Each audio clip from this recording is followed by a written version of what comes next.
पिछले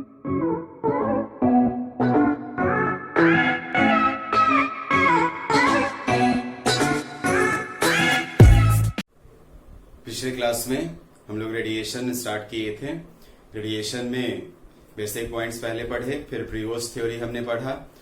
थोड़ा सा उसके बारे में याद कर लेते हैं। प्रीवोस्ट थ्योरी में सबसे पहले हमने बात की कि अगर कोई भी ऑब्जेक्ट 0 केल्विन से एबव टेम्परेचर पर है तो वो एनर्जी रेडिएट करता है। बाकी एनर्जी रेडिएटेड डिपेंड करता है बॉडी टेम्परेचर पर और एनर्जी एब्जॉर्ब डिपेंड करता है सराउंडिंग टेम्परेचर पर। कोई भी ऑब्जेक्ट हीट एब्जॉर्ब या रिलीज करेगा ये डिसाइड होगा बॉडी टेम्परेचर और सराउंडिंग टेम्परेचर दोनों से। उसके बाद फर्दर हमने स्टीफन बोल्ट्जमैन लॉ में पढ़ा। उसमें हमने देखा कि कितनी एनर्जी पर यूनिट टाइम पर यूनिट एरिया कोई ऑब्जेक्ट रेडिएट करता है, तो वो कुछ आपका T⁴ के प्रोपोर्शनलिटी में आया था। देन एनर्जी क्या एब्जॉर्ब करता है उसको निकालें, और फिर हमने निकाला कि नेट हीट लॉस पर यूनिट टाइम कितना आता है। तो थोड़ा अगर उसको रिकॉल करें तो कोई भी ऑब्जेक्ट एनर्जी कितनी रेडिएट करेगा minus absorb per unit time, ये कुछ आपका आता था sigma EA T body to the power 4 minus TS to the power 4। क्या बोलते थे इस टर्म को? तो रेट ऑफ हीट लॉस। जब भी आपको दो बॉडी के corresponding rate of heat loss या पावर लॉस रिलेट करना हो तो इन टर्म्स के बारे में सोचिए। ये सिग्मा स्टीफन कांस्टेंट था, E emissivity, A surface area जिसके थ्रू रेडिएट कर रहा है, बॉडी टेम्परेचर, सराउंडिंग टेम्परेचर दोनों रखना है यहाँ पर केल्विन। इसके बाद इसी की मदद से हमने डिफाइन किया था रेट ऑफ कूलिंग, और रेट ऑफ कूलिंग कुछ इस तरह लिखे थे T बॉडी अपॉन ये स्मॉल t टाइम था, इसी को बोलते थे रेट ऑफ कूलिंग। और ये कुछ आपका आता था सिग्मा EA अपॉन MS, और इधर TB to the power 4 minus TS to the power 4। यहाँ जो भी लॉसेस कंसीडर किए गए हैं ये सब किसके थ्रू निकाले थे? तो रेडिएशन के थ्रू।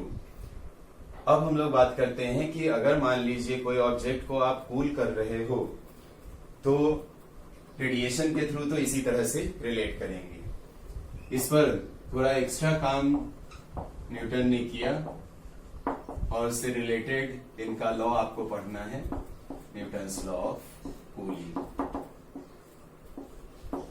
शॉर्ट में इसको NLC बोलेंगे या लिखेंगे। देखिए न्यूटन्स लॉ ऑफ कूलिंग क्या है? तो ये अलग लॉ नहीं है, ये स्टीफन बोल्ट्जमैन लॉ का ही स्पेशल केस है।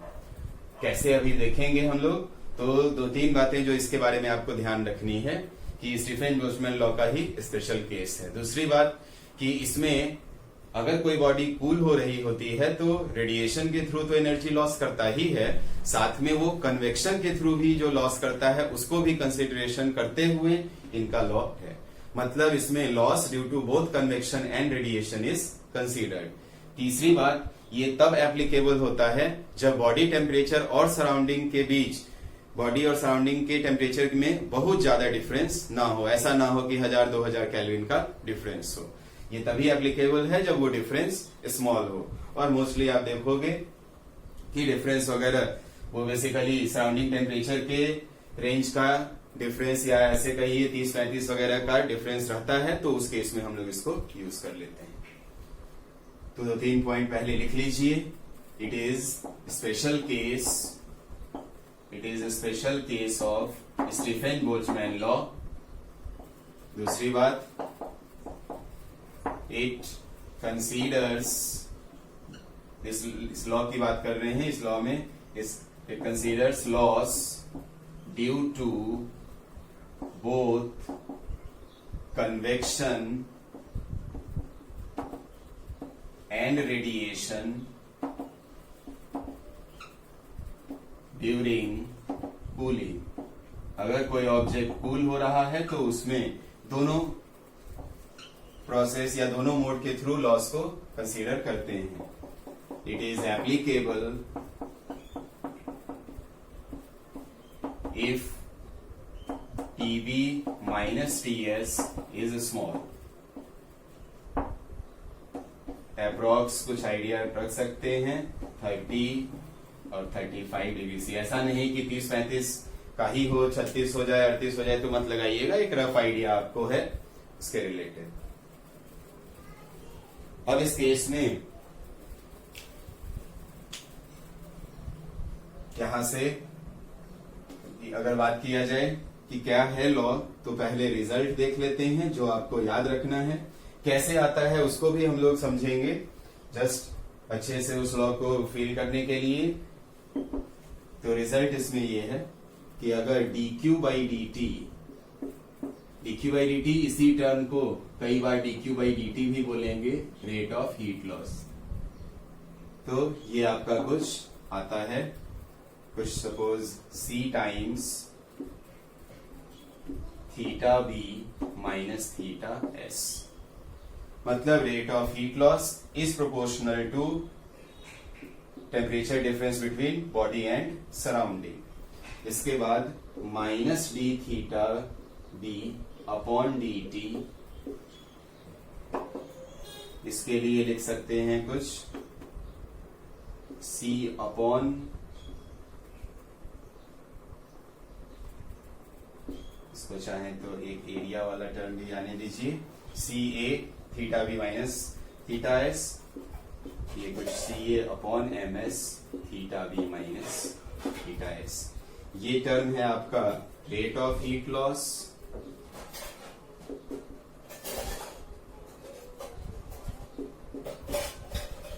और इसको लिख सकते हैं रेट ऑफ कूलिंग।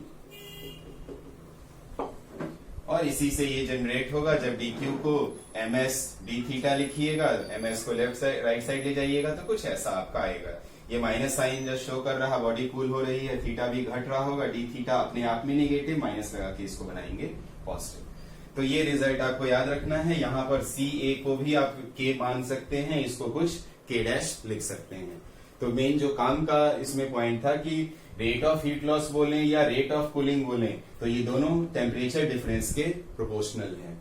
अगर यहाँ वाले पार्ट में और यहाँ वाले में अगर दोनों में अंतर देखिए तो मेन आपको यहाँ पर पावर 4 दिखेगा और यहाँ पर जो पावर्स यूज किए हैं इन दोनों के वो 1। तो मेजर डिफरेंस यही है। अब अगर कभी आपसे पूछ दिया जाए कि बताइए रेट ऑफ हीट लॉस किसके प्रोपोर्शनल है, टेम्परेचर के पावर 4 वाले डिफरेंस के या सीधे टेम्परेचर डिफरेंस के, तो सीधा सीधा सवाल अगर रहे कि rate of heat loss is proportional to, तो ये लगाइए। जब बोला जाए कि टेम्परेचर डिफरेंस स्मॉल है या according to Newton's law of cooling, तब आप इसको लगाएंगे। मैं फिर रिपीट कर रहा हूं, अगर एग्जाम में आपको आता है कि rate of heat loss is proportional to, rate of heat loss is proportional to,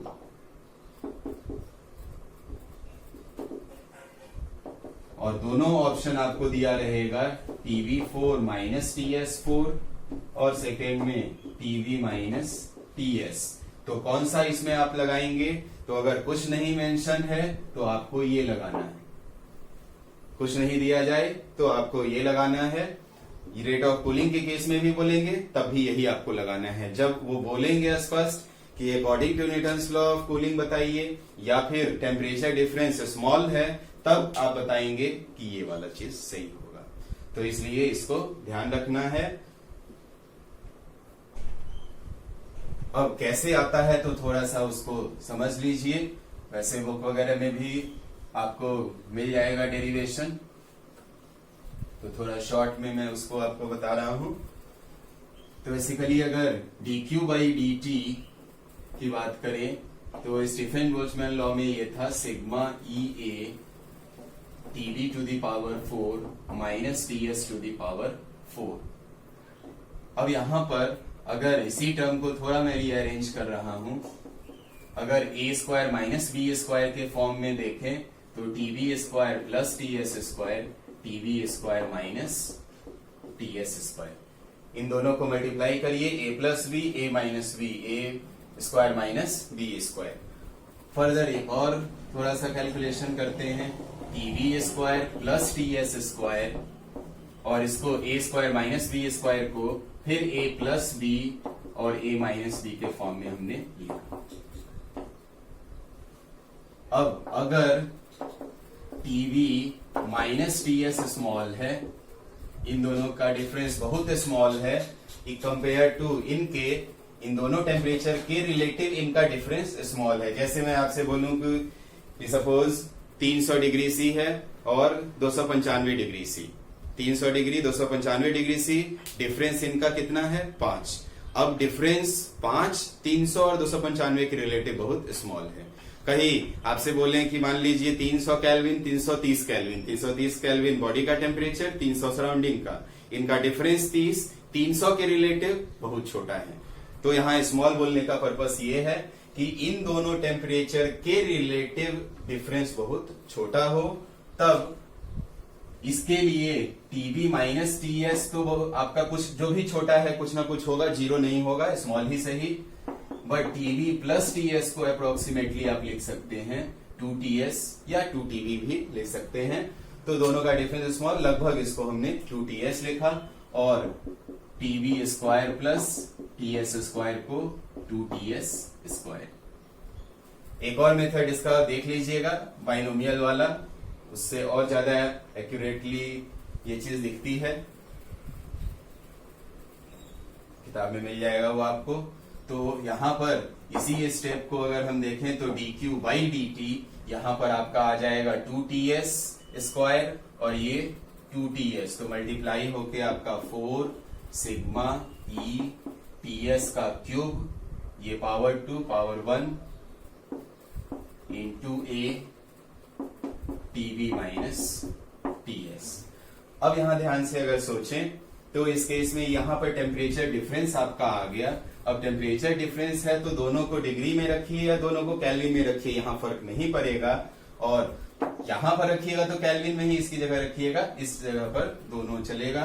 तो 4 सिग्मा ई टीएस क्यूब, हम इसी को थीटा में लिख दे रहे हैं। थीटा में लिखने का रीजन ये रहता है, ज्यादातर अपने डिग्री में डेटा गिवन होते हैं और उसमें ज्यादा आप कंफर्टेबल रहते हैं, तो दिमाग में रहता है कि हाँ थीटा है तो डिग्री में रखना है और टी है तो केल्विन में रखना है।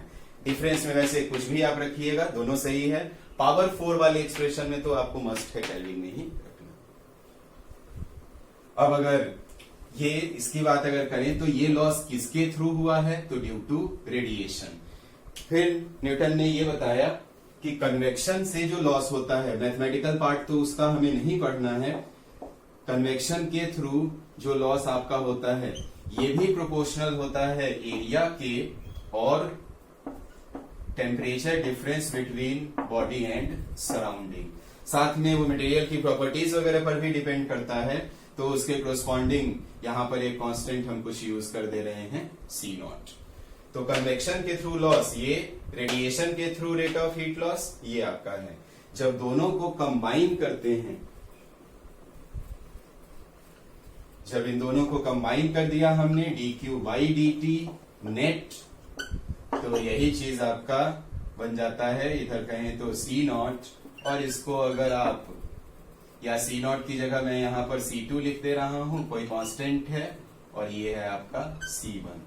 तो ऐसे कह सकते हैं C1 plus C2 into A theta B minus theta S। Further इसको और छोटा कर लिया हमने, C A theta B minus theta S। अगर देखें तो यही है आपका Newton's law of cooling. Further जब dq को हम लोग पुट करेंगे, dq को n into S minus D theta, तो यही आपका कन्वर्ट हो जाएगा D theta upon minus D theta upon D T. यहां पर रखे dq की जगह और ms को राइट साइड ले जाएंगे, तो यही आपका आ जाएगा ca upon ms theta b minus theta s।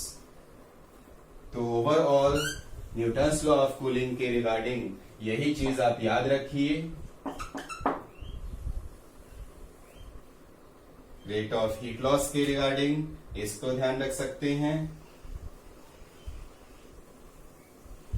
Rate of heat loss किस पे डिपेंड करेगा, तो एरिया, टेम्परेचर डिफरेंस, और रेट ऑफ कूलिंग आपका डिपेंड करेगा इस टर्म।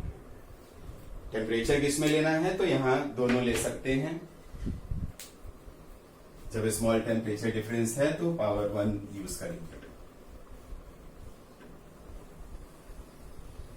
चलिए, उम्मीद है आपने लिख लिया होगा, मैं रब कर रहा हूं।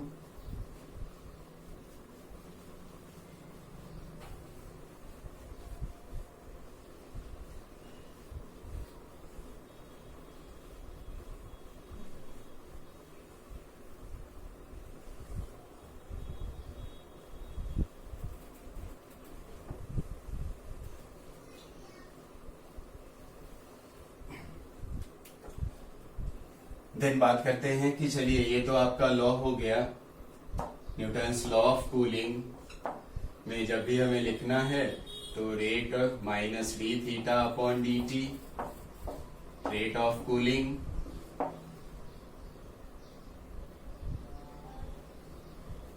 इज इक्वल टू कुछ सी ए upon M S, theta body minus theta surrounding. किसी भी बॉडी का टेम्परेचर थीटा भी हो, सराउंडिंग टेम्परेचर थीटा एस है, तो उसके टेम्परेचर के घटने की रफ्तार यहां से मिलेगी। अब परेशानी ये है कि अगर ये लॉ आपको याद भी है तो कैसे निकालिएगा बॉडी का टेम्परेचर। तो जस्ट एक केस करते हैं कि मान लें कोई बॉडी है और इनिशियली थीटा 1 पर है और इसका टेम्परेचर चेंज हो रहा थीटा 1 से थीटा 2। बॉडी टेम्परेचर चेंज हो रहा थीटा 1 से थीटा 2 इन टाइम t, और थीटा एस हम मान रहे हैं सराउंडिंग टेम्परेचर। अब अगर हमें फॉर्मूला जनरेट करना है या फिर ग्राफ ही बनाना है कि थीटा 1 से थीटा होने में आपका कितना समय लगेगा, तो इस तरह के लिए पहले रिलेशन निकाल लेते हैं। तो इसी को यूज करते हैं, d theta upon D t, c ए अपॉन एम एस को ध्यान रखिए, ये टर्म को याद रखिएगा। फिलहाल हम इसको के लिख दे रहे हैं, where K is C A upon M S, theta minus theta S. General time पे लिख रहे हैं कि बॉडी टेम्परेचर जब थीटा है तो उस समय रेट ऑफ कूलिंग ये है। थीटा 1 रहेगा तो थीटा 1 पुट करेंगे, थीटा 2 रहेगा तो theta 2। D theta upon theta minus theta S, D T को इधर ले जाइए, दोनों साइड इंटीग्रेट। 0 टाइम पर हम मान रहे हैं थीटा 1 टेम्परेचर, टी टाइम पर टेम्परेचर थीटा 2। इंटीग्रेशन इतना आता होगा, डी एक्स वाई एक्स का integration ln theta minus theta S. पहले अपर लिमिट पुट करेंगे तो थीटा 2 माइनस थीटा एस, फिर थीटा 1 माइनस थीटा एस, बाहर माइनस साइन है, इज इक्वल टू के इंटू टी। माइनस को उधर ले जाइए और ln को उधर ले जाएंगे तो थीटा 2 माइनस थीटा एस, ये आपका आ जाएगा theta 1 minus theta S into E to the power minus K T. Further theta 2 के लिए अगर एक्सप्रेशन देखें तो theta S plus theta 1 minus theta S into E to the power minus K T. तो अगर देखें तो ये एक्चुअल एक्सप्रेशन है और देख के ये खतरनाक लग रहा है कि एक तो रटना मुश्किल, रट भी लिए तो सॉल्व कैसे करेंगे, क्योंकि ई टू द पावर में आपका है। तो एक्चुअल तो यही आपका रिलेशन है। और अगर इसके ग्राफ को देखें, एक इसका थोड़ा सिंपल फॉर्म भी अभी हम लोग देख लेंगे। थीटा का ग्राफ देखने के लिए आपको ये रिलेशन निकलवाना जरूरी था, इसलिए इसको एक बार डिराइव किए। रटने के लिए बहुत परेशान नहीं होंगे, एक बार देखे रहिए कि कभी अगर सामने आए तो पहचान जाए कि अच्छा ऐसा ही है। लिखना हो तो नहीं भी याद रहे चलेगा, बट अगर सामने इक्वेशन हो तो देख के आइडेंटिफाई कर लें, कुछ इस फॉर्मेट का रहता है। e to the power minus X का ग्राफ, अगर इसी रिलेशन में आप चेक करो, जब t की वैल्यू 0 आप पुट करोगे, t 0 रखिए, e to the power 0 1, theta S cut के थीटा 2 हो जाएगा थीटा 1। वो शुरुआत की बात है, और जब t टेंड्स टू इनफाइनाइट करिएगा तो e to the power minus infinite, सोचिए e to the power minus infinite क्या होगा, 1 by e to the power infinite. E दो से ज्यादा कुछ 2.7 के आसपास रहता है, तो e to the power minus infinite आपका 0 हो जाएगा, ये पूरा टर्म 0, और θ2 इज इक्वल टू θs। ये इंपॉर्टेंट पॉइंट है कि अगर कोई बॉडी कूल हो रही हो तो कितने समय में वो आएगी सराउंडिंग के टेम्परेचर पे आएगा, तो इनफाइनाइट। तो थियोरेटिकली बोला जाता है कि इनफाइनाइट टाइम में कोई बॉडी का टेम्परेचर एग्जैक्टली सराउंडिंग के बराबर होगा। प्रैक्टिकली जब आप करते हैं एक गर्म चाय की प्याली को ही अगर आप लेके देखते हैं तो उसका टेम्परेचर घटता है और कुछ देर के बाद वो आपको ठंडा लगता है, बट थ्योरेटिकली उस समय भी उसका टेम्परेचर ग्रेजुअली घट रहा होता है सराउंडिंग से थोड़ा ही ज्यादा। अब आपसे बोलें कि चलिए सराउंडिंग 30 डिग्री पर है और चाय का टेम्परेचर 30.00000001, तो अब इतने डिफरेंस को अपने पता ही नहीं कर पाएंगे, हमारे लिए दोनों बराबर आ जाएगा। बट प्रैक्टिकली आपको सेम दिखता है, बट थ्योरेटिकली इनफाइनाइट टाइम लगता है कूल होने में। तो इसको याद रखिएगा, अगर पूछा जाए कभी कि कोई ऑब्जेक्ट कितने देर में कूल होकर सराउंडिंग के टेम्परेचर पे आएगा, तो थ्योरेटिकली इनफाइनाइट टाइम लगेगा।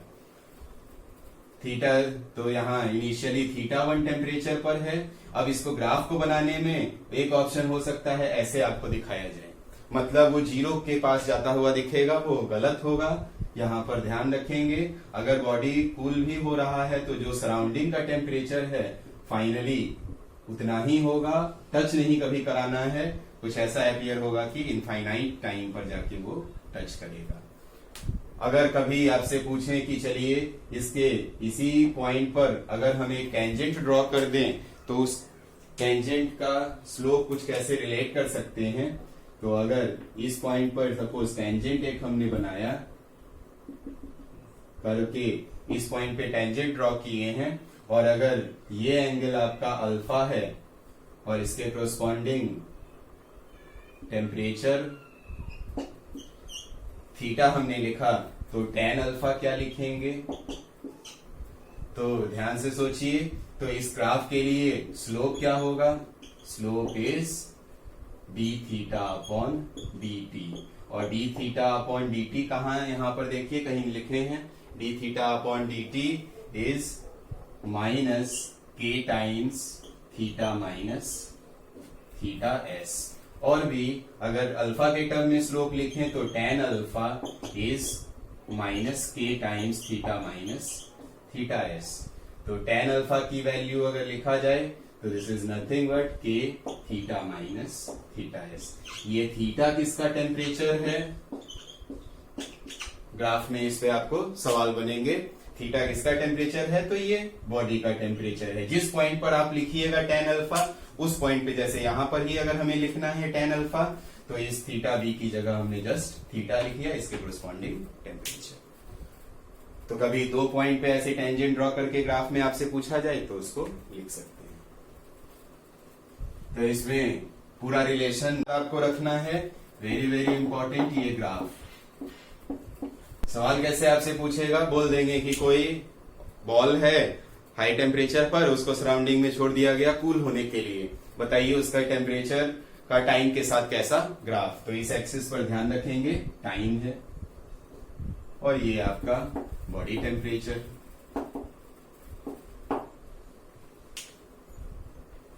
साथ में tan अल्फा।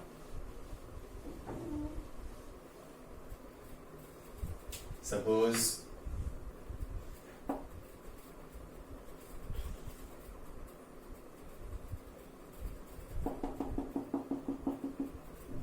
इस तरह का ये आपको दिया गया,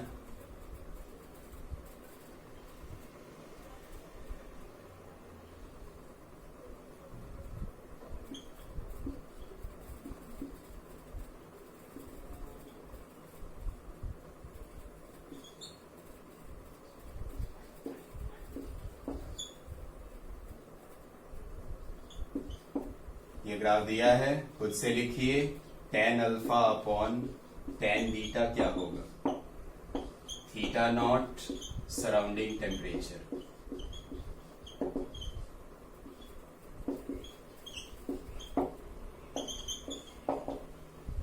वीडियो पॉज करके tan alpha upon tan beta लिखिए, ये बॉडी टेम्परेचर,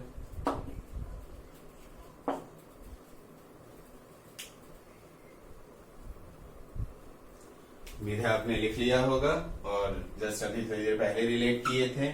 तो ये था क्या, तो के ऊपर नीचे कैंसिल आउट। उसके बाद जब अल्फा लिख रहे हैं तो अल्फा के corresponding body temperature θ2 minus surrounding temperature θ0, और फिर बीटा के कोरस्पॉन्डिंग बॉडी टेम्परेचर θ1 माइनस θ0।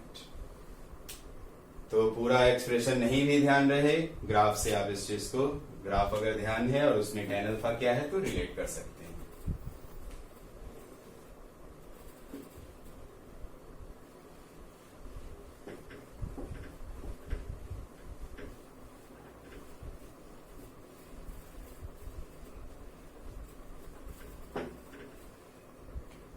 कभी मान लीजिए ग्राफ पूछ दिया जाए,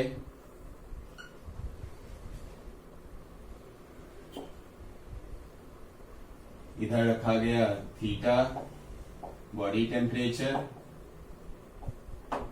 और इधर हमने रखा है रेट ऑफ कूलिंग। खुद से ग्राफ ड्रॉ करिए, rate of cooling versus body temperature का ग्राफ। वीडियो पॉज करिए, रिलेशन देखिए दोनों के बीच और ग्राफ बनाएं। उम्मीद है आपने ड्रॉ कर लिया होगा। अब अगर रेट ऑफ कूलिंग की बात करें तो रेट ऑफ कूलिंग क्या था, तो कुछ आप CA/MS वो कांस्टेंट है, कुछ K into theta minus theta surrounding, कुछ ऐसे होता था।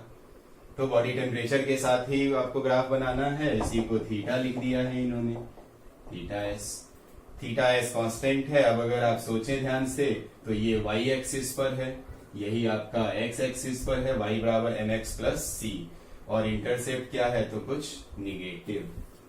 कुछ इस तरह का आपका सिचुएशन होगा, ये वाला पॉइंट थीटा एस, उससे कम तो कभी इवन सराउंडिंग पर ही इस टेम्परेचर पे आने में इनफाइनाइट टाइम लगता है। तो कुछ इस नेचर का ग्राफ आपका आएगा। इसी में कभी rate of heat loss versus body temperature का ग्राफ पूछें तो रेट ऑफ हीट लॉस में भी ऐसा ही कुछ डिपेंडेंस, ये कांस्टेंट आपका डिफर कर जाता है, बट नेचर ग्राफ का ऐसा ही होगा, रेट ऑफ हीट लॉस का भी। तो यहाँ 3 ग्राफ ध्यान रखिएगा। एक रॉड में कंडक्शन में एक ग्राफ पढ़े थे, रॉड के क्रॉस लीनियर वेरिएशन था। किसी ऑब्जेक्ट के कूल करने का ग्राफ अगर पूछा जाए, टेम्परेचर वर्सेस टाइम, एक्सिस पर क्या क्या है उसको भी आपको ध्यान रखना है। तो कूल करने वाले में टेम्परेचर का टाइम के साथ ग्राफ आपका एक्सपोनेंशियली हुआ था, और ये रेट ऑफ कूलिंग या rate of heat loss versus body temperature कुछ इस तरह का इंटरसेप्ट वाला ग्राफ। अगर एक्सिस पर कभी पूछ दें कि इस तरह का अगर ग्राफ है, इधर रेट ऑफ कूलिंग और इधर theta B minus theta S, अब कैसा ग्राफ होगा तो ध्यान दीजिए। तो y बराबर mx टाइप का ग्राफ हो जाएगा, तब आप इसको कुछ ऐसा बना सकते हैं।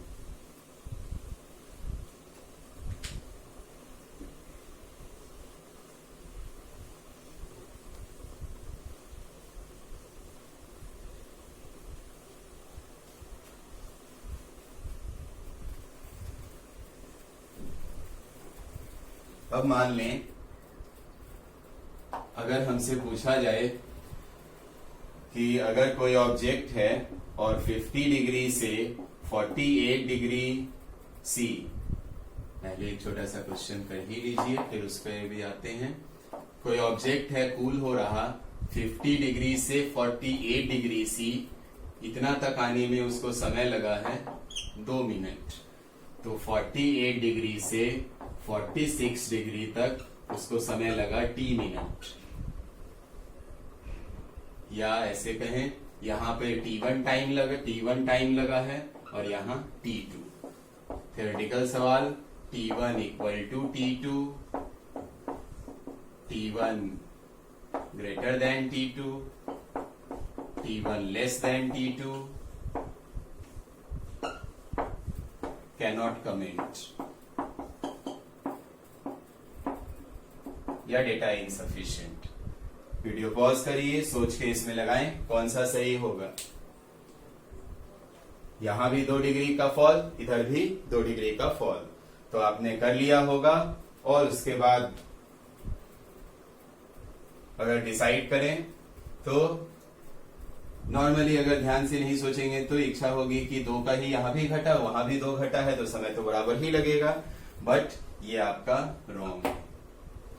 एक्चुअल में जब ये कूल हो रहा है तो उस केस में एनर्जी लॉस कर रहा है। अब हमने पढ़ा कि कोई भी बॉडी कूलिंग के दौरान जो एनर्जी रेडिएट करती है वो उस बॉडी टेम्परेचर के पावर 4 के प्रोपोर्शनल।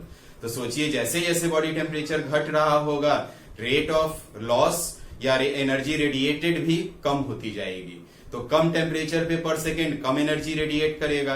तो अगर 2 डिग्री का ही घटना है तो जितना एनर्जी यहाँ रिलीज होना है उतना ही यहाँ भी रिलीज होना है, बट यहाँ ज्यादा रफ्तार से रिलीज हो रही है, ज्यादा टेम्परेचर पे ज्यादा पर सेकेंड रिलीज कर रहा है, तो T1 समय कम होगा, T2 समय ज्यादा।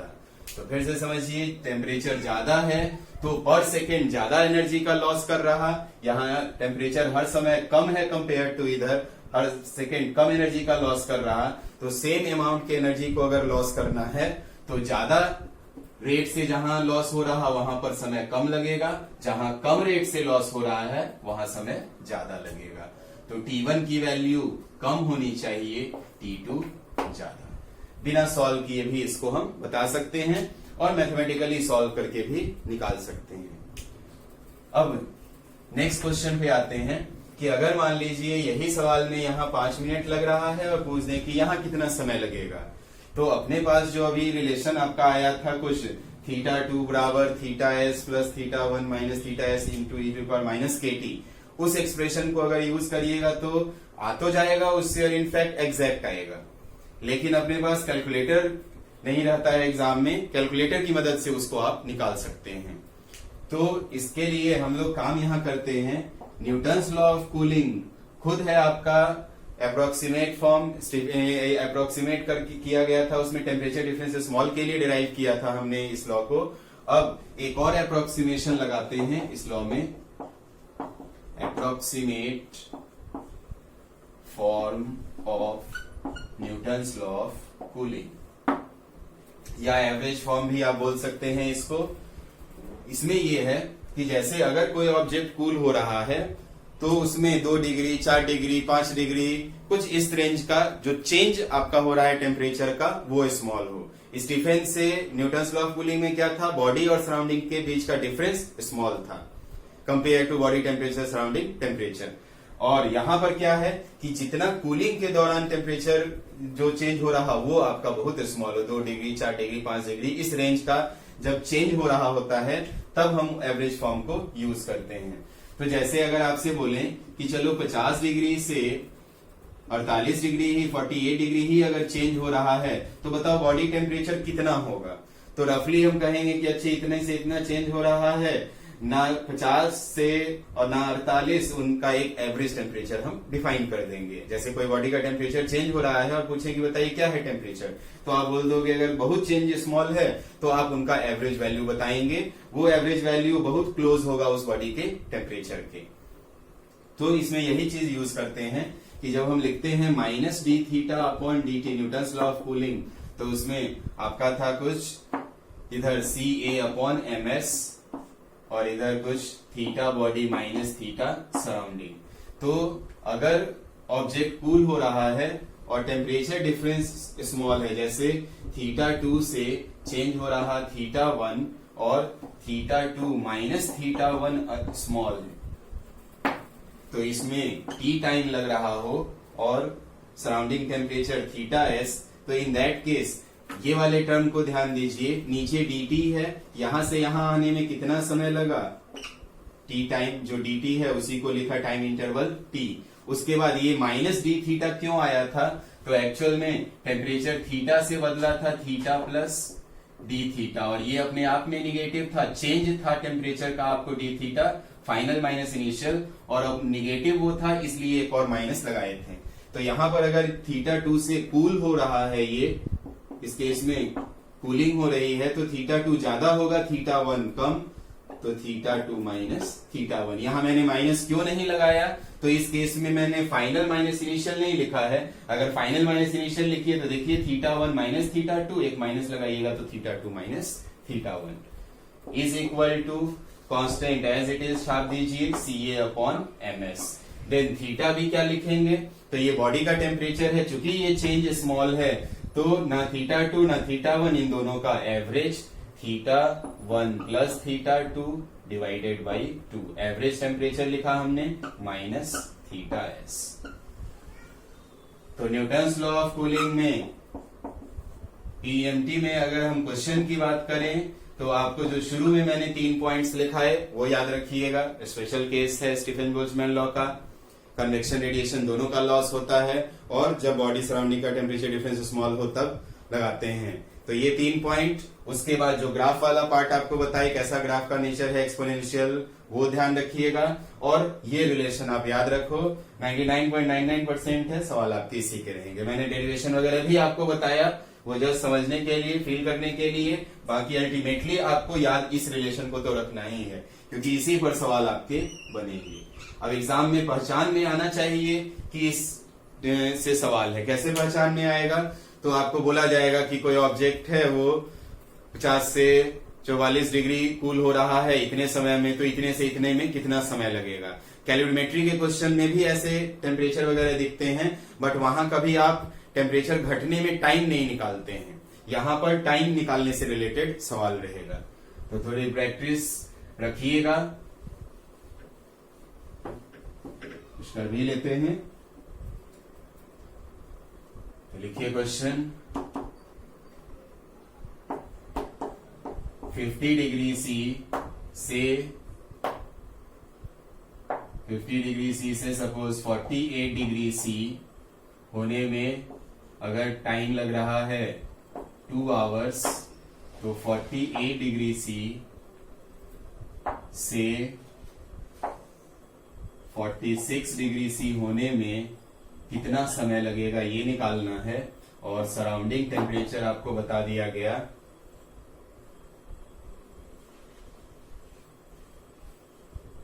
Surrounding temperature suppose 27 degree C. Solve करिए, इस टी की वैल्यू आपको निकालनी है। क्वेश्चन लैंग्वेज में लिखेंगे, ऐसे नहीं बना के दिया जाएगा। क्वेश्चन में ऐसे लिखा रहेगा, a body cools from 50 degree C to 48 degree C in 2 hours, then find time taken to cool from 48 degree C to 46 degree C if surrounding temperature is 27 degree C। तो वीडियो को pause करिए और properly solve करिए।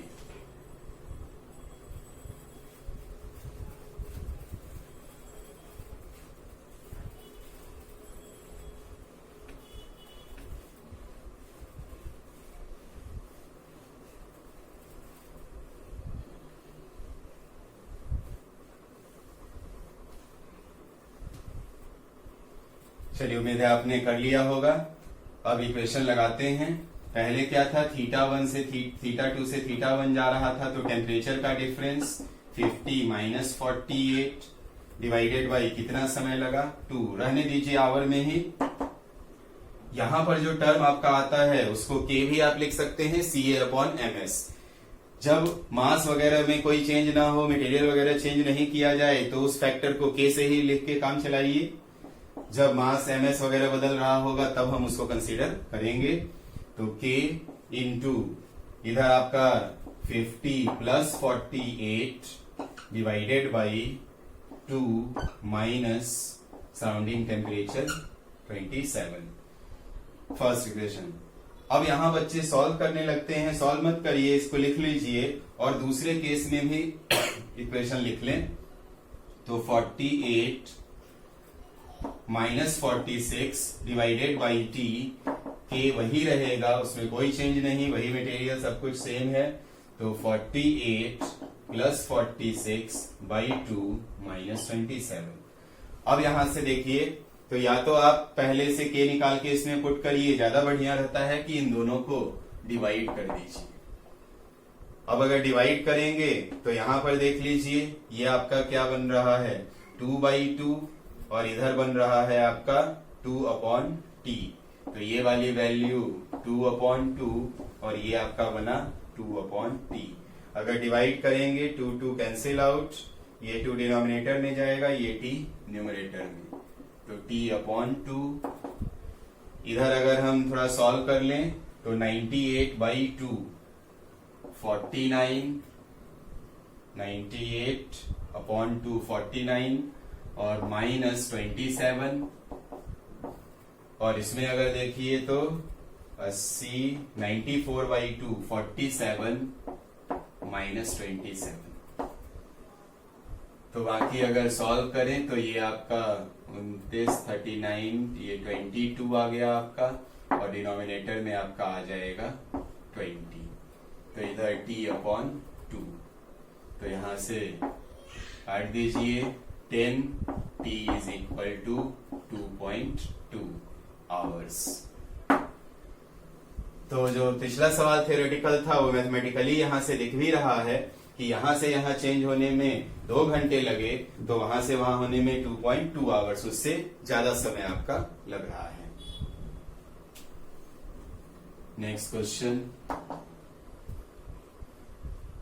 Calculation वगैरह एक बार देख लीजिएगा, कहीं छूटे तो सही करिएगा, कॉन्सेप्चुअली इक्वेशन आपका सही है।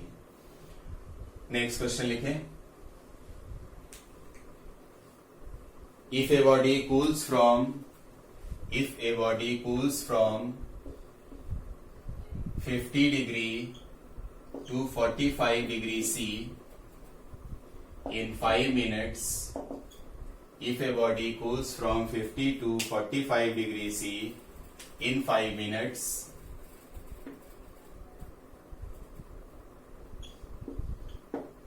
then find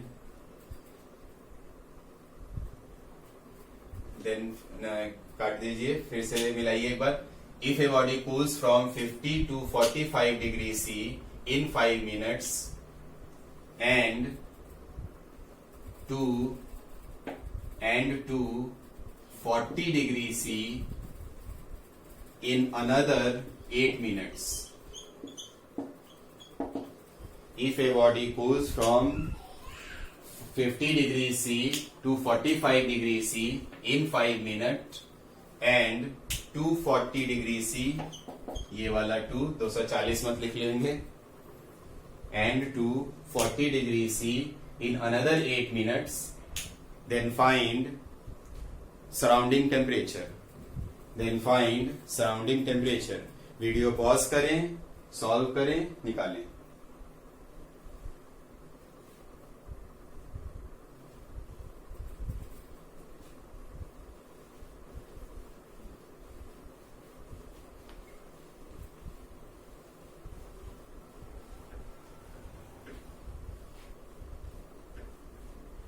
चलिए, उम्मीद है आपने कर लिया होगा। मिलाते हैं।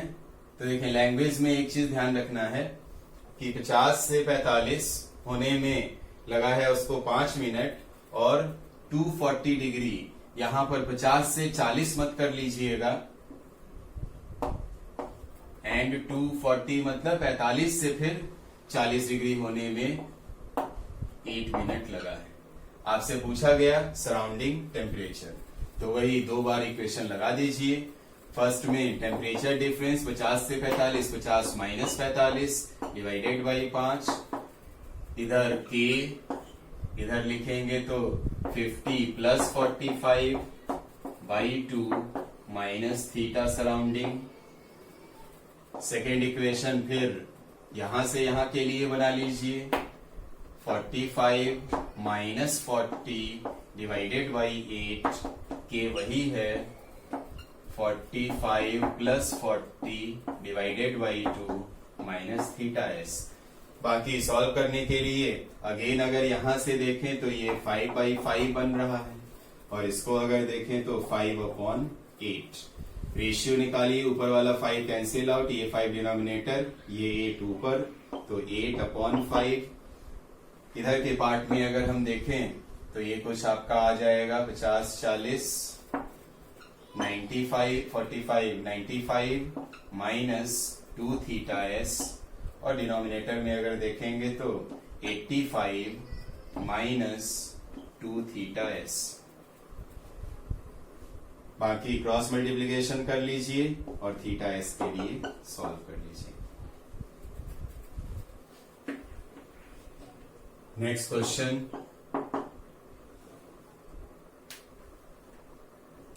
ये होमवर्क है। सराउंडिंग टेम्परेचर 30 डिग्री सी दिया गया। सपोज 40 डिग्री सी से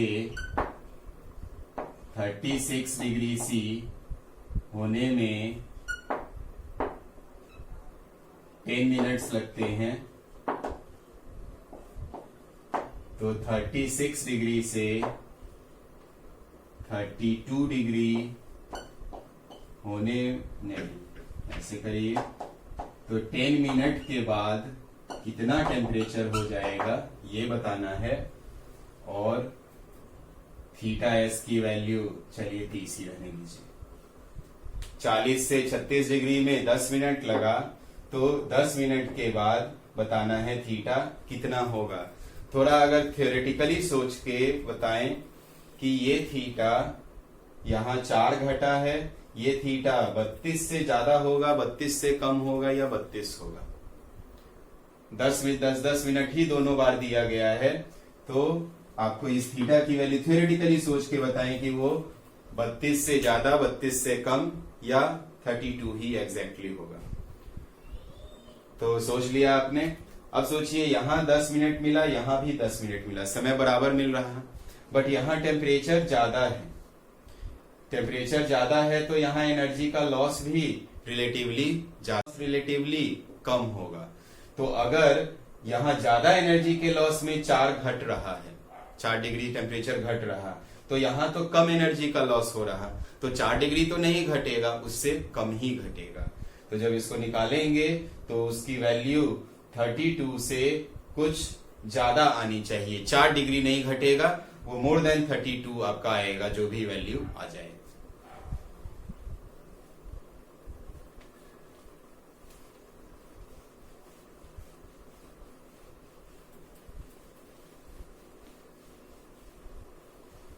नेक्स्ट क्वेश्चन,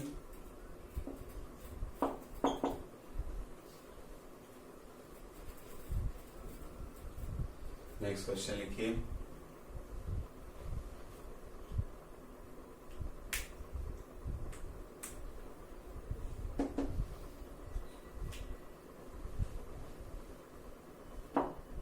एक कैलोरीमीटर है और इसमें आपको हमने दिया 50 ग्राम वाटर है और इसका टेम्परेचर 50 डिग्री सी से 40 डिग्री सी हो रहा है और उसमें लग रहा है 10 मिनट। कोई कैलोरीमीटर है और इसमें मास 50 ग्राम वाटर है, 50 ग्राम वाटर इस कैलोरीमीटर में, और इसका टेम्परेचर 50 डिग्री सी से 40 डिग्री हो रहा है 10 मिनट में। फिर हमने सेम कैलोरीमीटर लिया है, वही कैलोरीमीटर है, बट उसमें पानी रख दिया है हमने 100 ग्राम। 100 ग्राम वाटर हमने रखा और फिर हमने मेजर किया कि 50 डिग्री सी से 40 डिग्री सी तक कूल होने में ये देखा कि ये टाइम ले रहा है 18 मिनट। तो आपको बताना है water equivalent of calorimeter. Water equivalent of calorimeter क्या है, उसको निकालना है। ये दोनों आइडेंटिकल कैलोरीमीटर है। चलिए, तो इसको निकाल के बताइए जल्दी, वीडियो पॉज करिए और कैलकुलेट करें।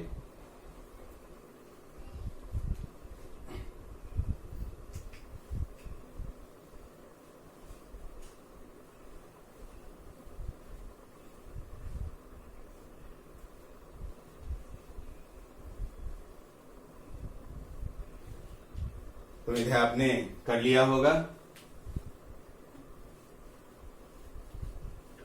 अब यहां पर अगर ध्यान से सोचें तो इस क्वेश्चन में कूलिंग यहां भी हो रही है, बट यहां लगता है कुछ मास वगैरह चेंज हो रहा है।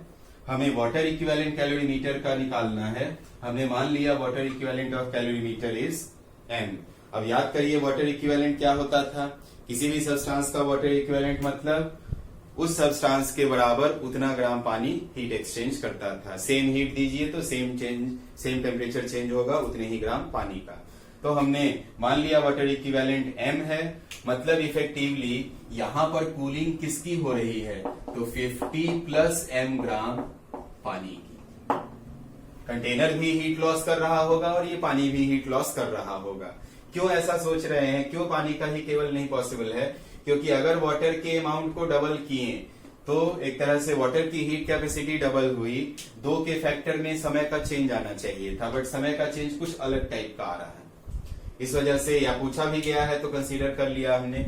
यहाँ 100 ग्राम वाटर है तो ओवरऑल सोचिए तो कंटेनर का 100, ये पानी का 100 और कंटेनर का m इतना ग्राम है। दोनों केस में कूलिंग कितना से हो रहा है, 50 से 40 ही। अब अगर आप सोचें तो फॉर्मूले से अगर देखें तो θ2 माइनस θ1 बाई टी इधर आता था CA/ms। अब यहां पर आप मत लिख देना K, क्योंकि मास चेंज हो रहा है तो इसलिए इस टर्म को याद रखना जरूरी है। और इधर क्या था, तो θ1 प्लस θ2 बाई 2 माइनस θ सराउंडिंग।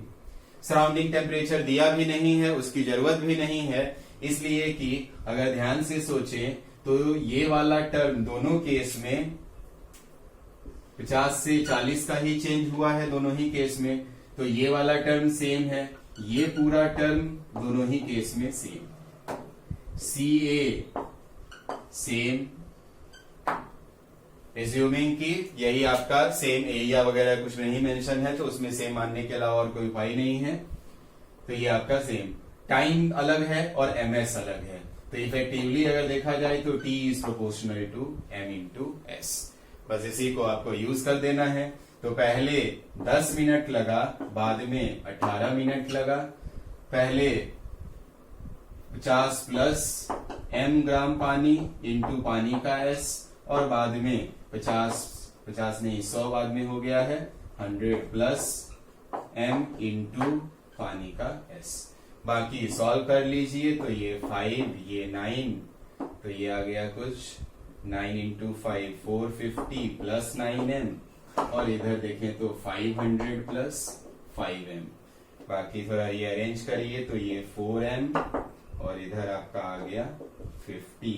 तो m की वैल्यू 50/4 25/2 12.5 ग्राम। ये डबल m किसका मास आया, यही है आपका वाटर इक्विवेलेंट ऑफ कंटेनर। तो सवाल ऐसे भी पूछे जाते हैं। नेक्स्ट क्वेश्चन लिखिए।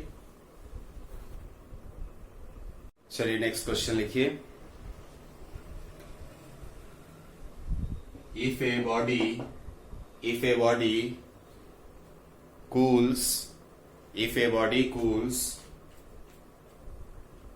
according to Newton's law of cooling, short में NLC लिख सकते हैं।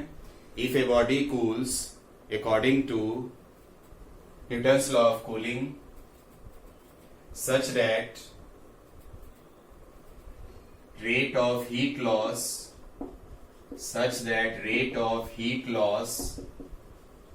is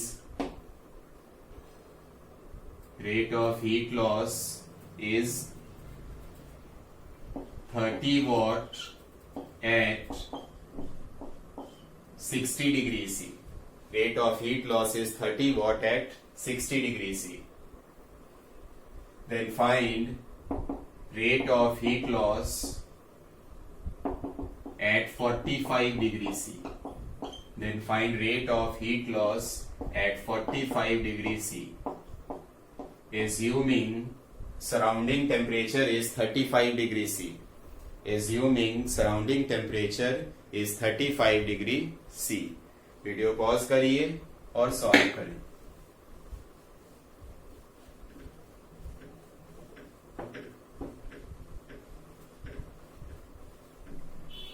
मैंने आपने कर लिया। अब यहां पर देखिए तो रेट ऑफ कूलिंग नहीं बोल रहे हैं, रेट ऑफ हीट लॉस की बात कर रहे हैं।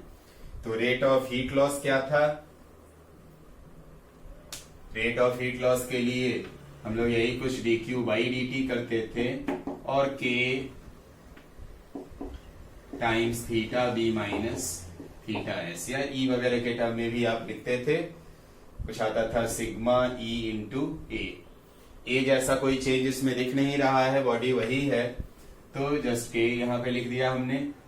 अब इसमें एसी को बोले हैं 30 वॉट है, कब? जब बॉडी का टेम्परेचर 60 डिग्री है, सराउंडिंग कितने पर है? 35।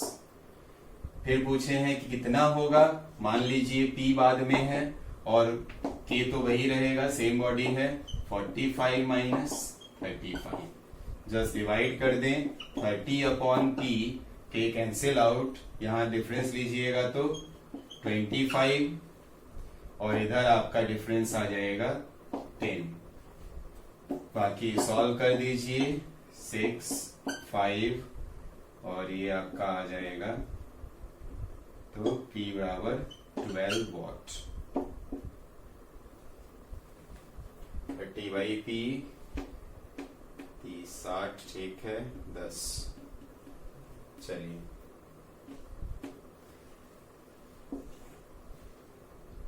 नेक्स्ट क्वेश्चन लिखें।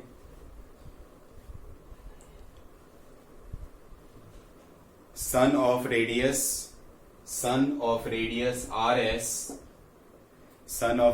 RS radiates as black body at temperature T degree C.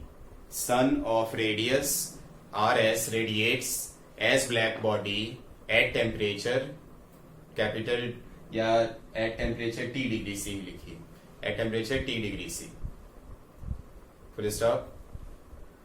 Earth of radius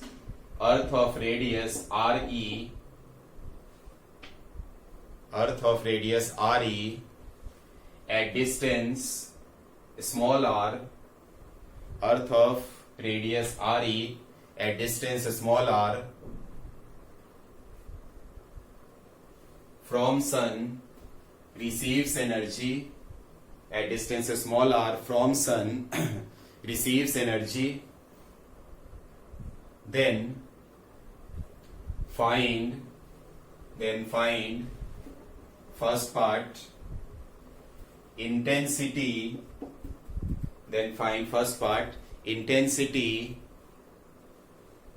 of radiation received on surface of earth, और सेकेंड पार्ट लिखिए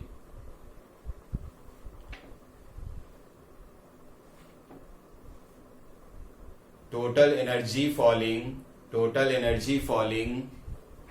on earth per unit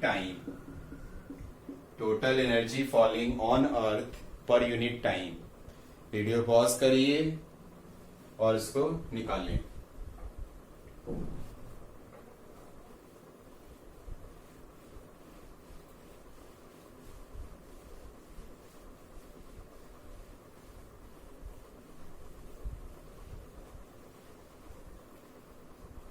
चलिए, उम्मीद है आपने कर लिया होगा। इसके बाद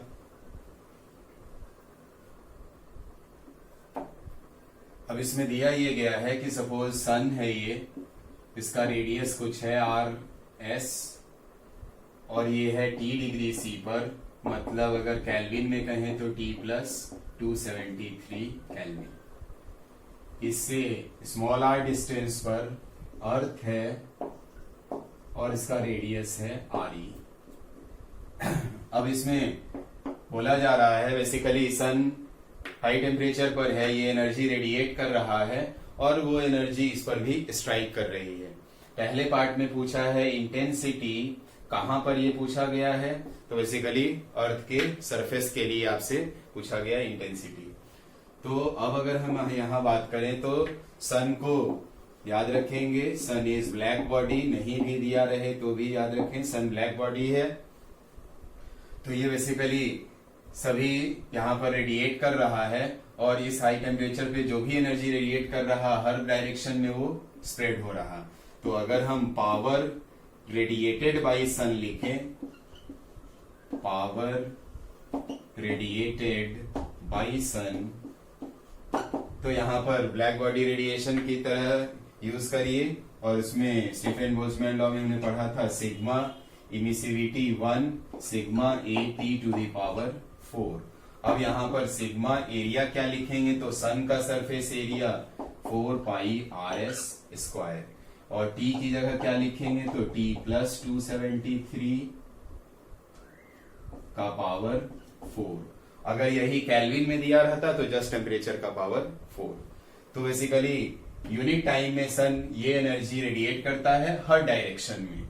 अब अगर हमसे पूछा जा रहा है इंटेंसिटी आर डिस्टेंस पर, यही डिस्टेंस स्मॉल आर कुछ दिया हुआ है, तो इंटेंसिटी के लिए याद करिए आप लिख सकते हैं पावर पर यूनिट एरिया। तो अर्थ के सरफेस के लिए अगर बोला जाए तो यही sigma 4 pi R S square T plus 273 to the power 4। और पॉइंट सोर्स की तरह अगर माने तो किस एरिया में इससे जो भी एनर्जी निकल रही है, अगर 3D में सोचे तो वो एक स्फीयर पे डिस्ट्रीब्यूटेड है, तो आर डिस्टेंस पर अगर देखना है तो 4 pi small r square radius के स्फीयर पे पूरी एनर्जी डिस्ट्रीब्यूटेड है। तो power per unit area is intensity. 4 pi cancel कर सकते हैं, चाहे तो इसको रीअरेंज करके आर एस अपॉन आर का होल स्क्वायर और इधर T plus 273 to the power 4। Very important question, star लगा लीजिए नीट में। जहां तक मुझे ध्यान है 2 बार तो पूछा है ये। यहाँ केल्विन में भी कभी दे सकते हैं, डिग्री में भी। इस टर्म का नाम है सोलर कांस्टेंट। आपसे सोलर कांस्टेंट पूछें, यही एक्सप्रेशन आपको दिया रहेगा। तो this is nothing but solar constant, इसी को डिफाइन किया गया है।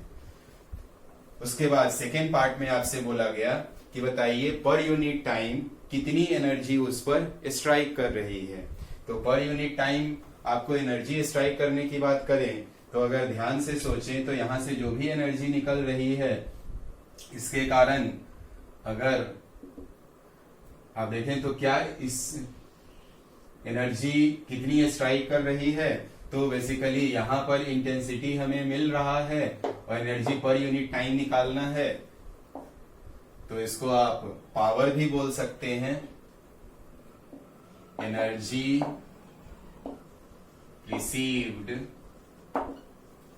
Bye sun per unit time, ये sorry by earth per unit time. तो पावर इनटू एरिया करेंगे। अब एरिया में क्या है कि बेसिकली सन के अर्थ के लिए जब एरिया आप देखेंगे तो रेडिएशन इधर से फॉल कर रहा है, तो अगर ध्यान से सोचें तो बहुत से बहुत तो ये वाला एरिया पर एनर्जी आपका फॉल करेगा।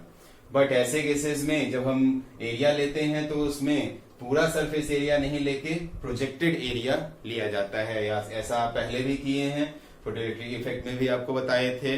प्रोजेक्टेड एरिया का कॉन्सेप्ट सरफेस टेंशन में भी यूज हुआ था। तो यहाँ पर एरिया में बस ध्यान रखिएगा 4 पाई आर स्क्वायर नहीं लेके इसका इस कर्व सरफेस का प्रोजेक्टेड एरिया आप लेंगे और वो आपका आएगा कुछ पाई रेडियस का स्क्वायर। तो इसमें सॉरी पावर इंटू एरिया नहीं, इंटेंसिटी इंटू एरिया ये आएगा आपका, क्योंकि अगर देखें तो यही है आपका पावर। तो इंटेंसिटी सरफेस पे डिफाइन किए हुए हैं sigma r s upon r का whole square T plus 273 into pi r e square. तो ये एनर्जी पर सेकेंड या पर यूनिट टाइम रिसीव कर रहा है अर्थ के सरफेस पर, और ये आपका इंटेंसिटी। ये वाला पार्ट तो बहुत इंपॉर्टेंट, ध्यान रखेंगे। एक और इसी टाइप का लिखिए। Next question, assuming sun as black body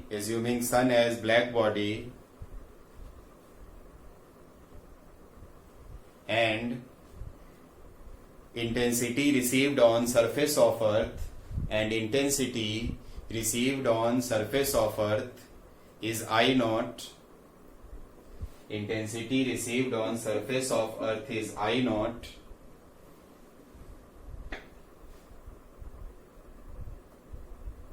all full comma कर लीजिए, कॉमा एंगल सबटेंडेड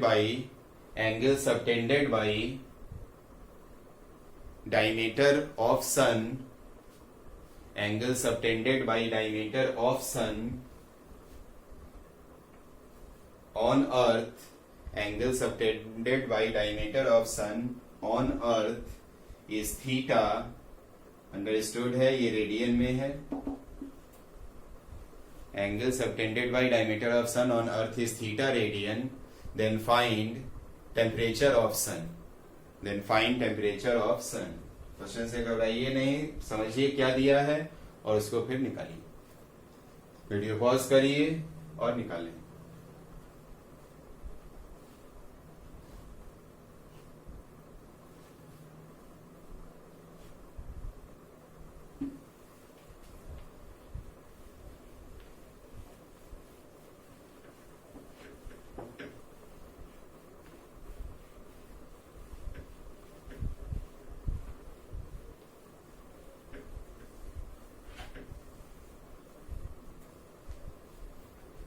चलिए, उम्मीद है आपने कर लिया होगा.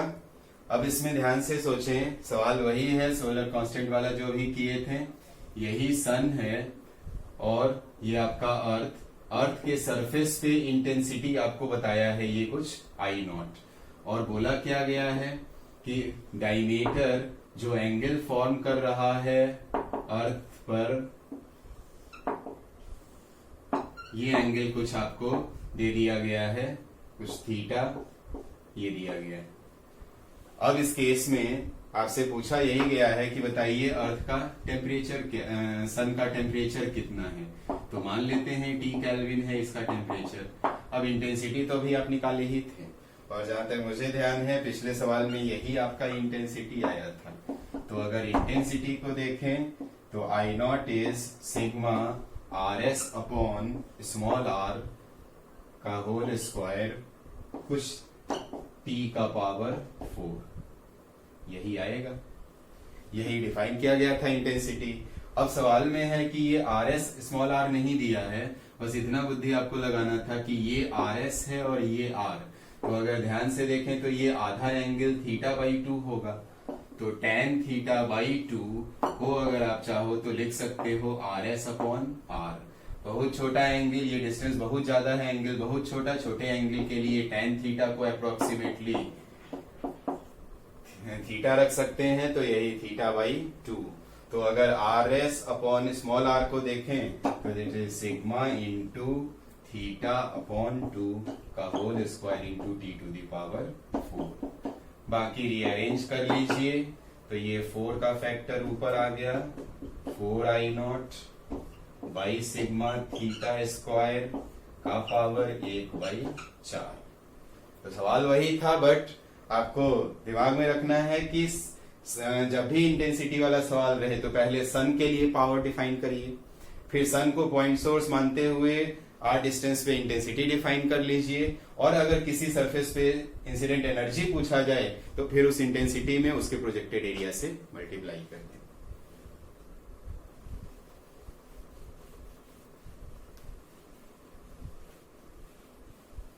Next question.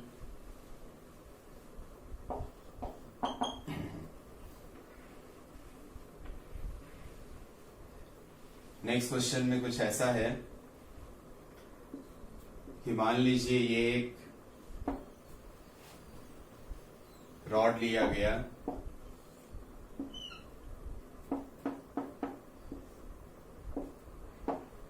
इधर इधर इंसुलेट कर दिए हैं रॉड का,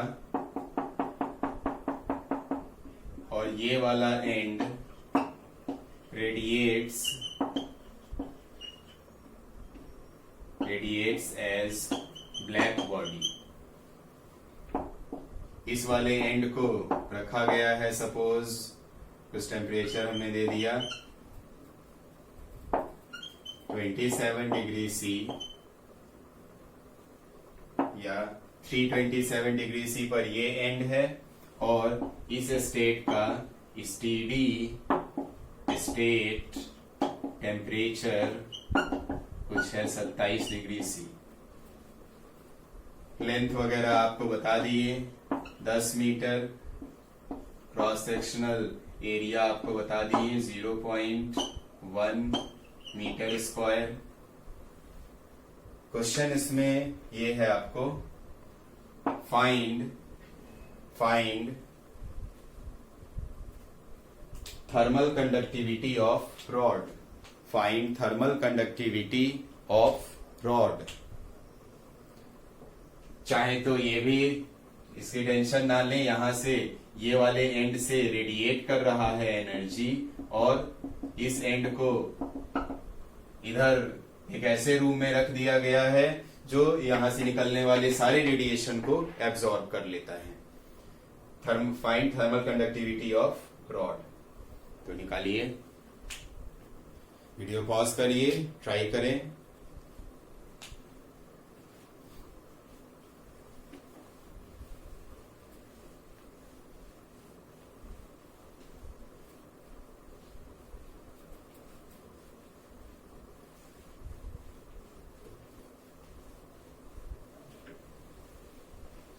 चलिए, उम्मीद है आपने ट्राई कर लिया होगा। अब यहां देखिए, इस क्वेश्चन में हमने मिक्स किया है रेडिएशन प्लस कंडक्शन, दोनों के कॉन्सेप्ट को इसमें मिक्स किया गया है। ये रॉड है और इसका एक एंड 327 पर है और दूसरा एंड है 27 पर। तो बेसिकली यहां से यहां एनर्जी ट्रेवल कर रही है और उसके बाद यहां से जा कहां रही होगी, तो यहां के थ्रू वो रेडिएट कर रहा। तो आपको इसमें रिलेट यही करना है, स्टेडी स्टेट टेम्परेचर दिया है तो जितना यहां से यहां कंडक्शन से पहुंचा होगा वही एनर्जी ये रेडिएट कर रहा होगा। तो बस इसी चीज को रिलेट करिए। इस केस में एक और चीज आपको दी गई हो सकती है।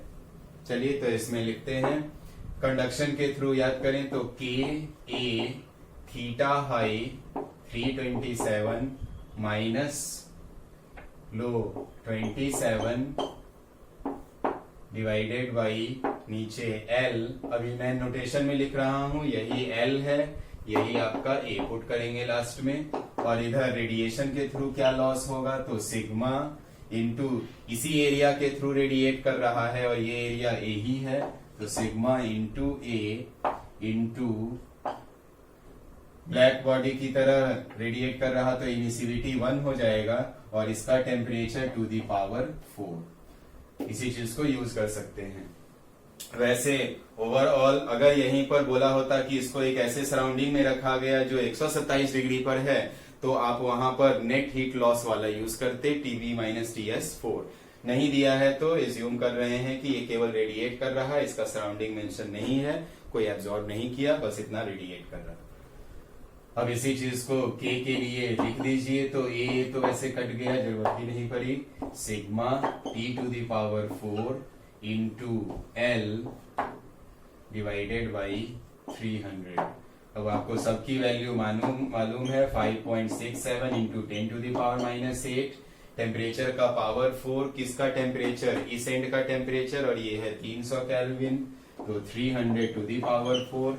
लेंथ की value 10 metre divided by 300।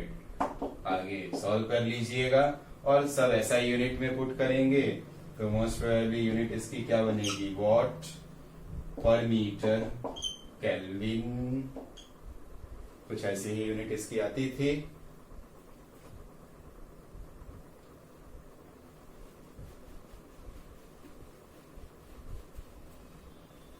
Next question,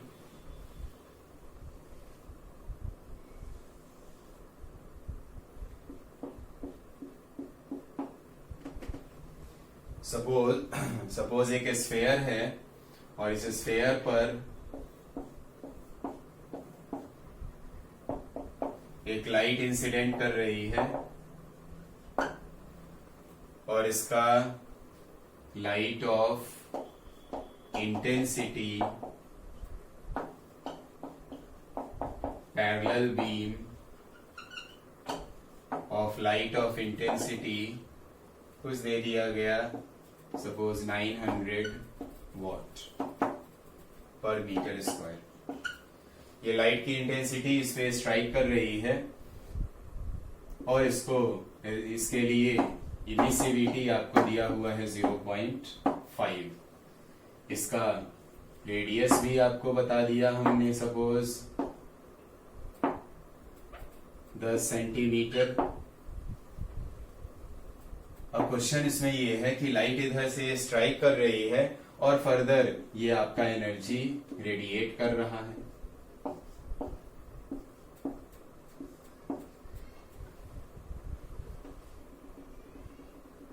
लिखिए,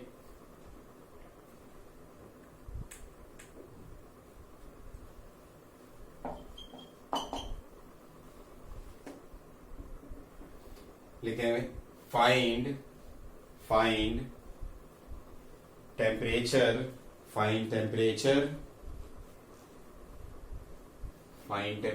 ऑफ स्फेयर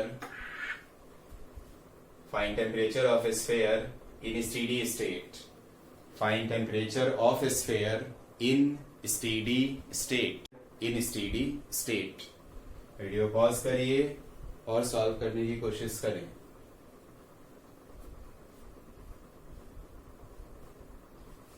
उम्मीद है आपने कर लिया होगा। अब इंटेंसिटी, लाइट स्ट्राइक कर रहा तो एनर्जी स्ट्राइक कर रहा, और जो भी एनर्जी इस पे फॉल कर रहा है उस एनर्जी का कुछ पार्ट ये अपने टेम्परेचर बढ़ाने में शुरू में करता होगा और फाइनली ये स्टेडी स्टेट अचीव करता है। अगर मान लिया हमने कि इसका steady state temperature capital T है, तो अब सोचिए स्टेडी स्टेट में आने के बाद जितनी एनर्जी आ रही है उतनी एनर्जी को ये रेडिएट भी कर रहा है। कितनी एनर्जी आ रही है तो इस पर कितना स्ट्राइक करेगा, तो यहाँ ध्यान दीजिए बोला गया है parallel beam of light strike किया है, तो इस लाइट के कोरस्पॉन्डिंग एनर्जी कितनी इस पे इंसिडेंट किया। अगर हम बात करें energy incident per second is equal to energy radiated per second, तभी पॉसिबल है कि टेम्परेचर इसका क्या हो जाए, कांस्टेंट। तो अब अगर एनर्जी इंसिडेंट पर सेकेंड देखिए तो इंटेंसिटी दिया है, इंटेंसिटी इंटू एरिया करेंगे। अब यहाँ फिर सोचने वाली बात है कि इंटेंसिटी जो आपको ये 900 वॉट दिया है, इतना इंटू एरिया, कौन सा एरिया करिएगा, क्या पूरा सरफेस एरिया या कुछ और। तो अगेन सोचिए, तो इस पर अगर ध्यान से सोचे तो यही वाले कर्व पार्ट पे एनर्जी स्ट्राइक कर रहा है और फिर एरिया में आपको लेना होगा प्रोजेक्टेड एरिया, तो into pi r square. R इसका रेडियस हम मान रहे हैं, तो ये आपका पाई आर स्क्वायर। तो इंटेंसिटी इंटू एरिया, ये हो गया एनर्जी इंसिडेंट पर सेकेंड या power incident. Energy radiated per second इसका लिखिएगा तो सिग्मा, इमिसिविटी ई, इसका एरिया।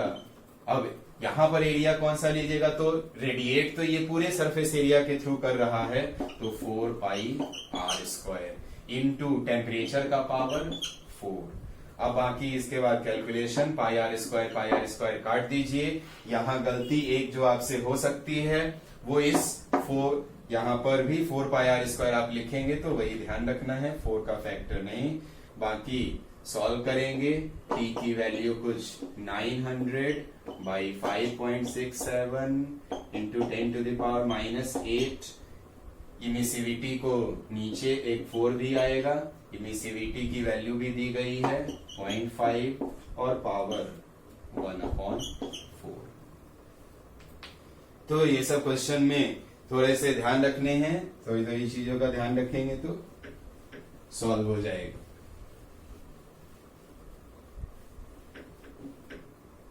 नेक्स्ट क्वेश्चन,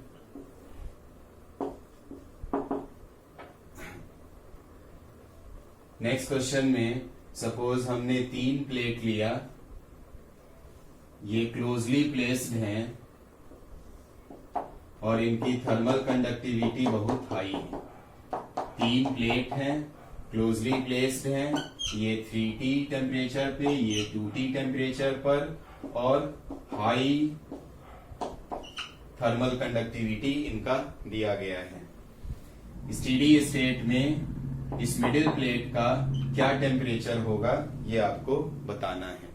बाकी तीनों प्लेट आइडेंटिकल हैं, आइडेंटिकल प्लेट्स, और ये ब्लैक बॉडी की तरह बिहेव कर रहे हैं। 3 आइडेंटिकल प्लेट्स ब्लैक बॉडी की तरह बिहेव कर रहे हैं, क्लोजली प्लेस्ड हैं, थर्मल कंडक्टिविटी बहुत हाई है। स्टेडी स्टेट में इस बीच वाले का टेम्परेचर कितना है यही आपको बताना है। Find steady state temperature of middle plate. Find steady state temperature of middle plate. बुद्धि लगाइए। Find steady state temperature of middle plate. Stefan constant वगैरह एज्यूम करना है आपको कि ये रेडिएशन वगैरह के थ्रू एनर्जी सभी प्लेट्स लॉस कर रहे होंगे। तो वीडियो पॉज करके आपने कर लिया। अब यहां पर ध्यान दीजिए, बेसिकली अगर हम बात करें तो स्टेडी स्टेट में जो भी टेम्परेचर इसका रहा होगा, क्या सोचते हैं इस मिडिल प्लेट के बारे में? ये एनर्जी एब्जॉर्ब कर रहा होगा या ये रिलीज कर रहा होगा? तो ये एब्जॉर्ब भी किया होगा और रिलीज भी किया होगा। अगर इस स्टेडी स्टेट में इसका टेम्परेचर कांस्टेंट है तो नेट जितना ये एब्जॉर्ब करे इधर से उतना ही कर सकते हैं कि इधर से वो रिलीज करे। कुछ इस टाइप से आपको सोचना है, क्योंकि टेम्परेचर कांस्टेंट है तो इसका जो भी है नेट हीट एक्सचेंज इसका होना चाहिए 0। अब सोचने की बात है कि ये एब्जॉर्ब किधर किधर से कर रहा होगा। तो अगर हम इसके एब्जॉर्ब पार्ट करने की बात करें तो सराउंडिंग के कारण एब्जॉर्ब करेगा, तो इससे जो एनर्जी निकल रही है उसके कोरस्पॉन्डिंग अगर बोलें तो एनर्जी एब्जॉर्ब ब्लैक बॉडी की तरह मानना है तो sigma into area into 3t to the power 4। और किसकी वजह से एब्जॉर्ब करेगा? तो इसकी वजह से भी एब्जॉर्ब करेगा, तो sigma into area into 2t to the power 4। उसके बाद सोच के देखिए रेडिएट किसकी वजह से कर रहा होगा? तो खुद के टेम्परेचर की वजह से, sigma area into theta to the power 4। किधर? अब यहां पर थोड़ा ध्यान रखना है कि बेसिकली इधर से एनर्जी जो आपका एब्जॉर्ब कर रहा, हमारा इंटरेस्ट है इस मिडिल प्लेट में, मिडिल प्लेट के लिए बात कर रहे हैं, और उसी तरह से इधर से जो एनर्जी आपकी आ रही है। तो एब्जॉर्ब करने के कोरस्पॉन्डिंग एक टर्म 3t वाले से लिखें, एक टर्म 2t वाले से लिखें। जब आप रिलीज करने के कोरस्पॉन्डिंग एनर्जी देखेंगे तो रिलीज तो इधर वाले एरिया से भी ये रेडिएट कर रहा है और इधर भी एरिया से भी रेडिएट कर रहा है, तो उसके कोरस्पॉन्डिंग इनटू 2 का एक फैक्टर आएगा। बाकी इसको रीअरेंज कर लीजिए। बाकी देखें तो सिग्मा कैंसिल, ए कैंसिल, और लिख सकते हैं आप 2 theta to the power 4 is equal to 3 power 4 plus 2 power 4 t का पावर 4। तो यहां से लिख सकते हैं थीटा की value 3 to the power 4 plus 2 to the power 4 by 2 into t।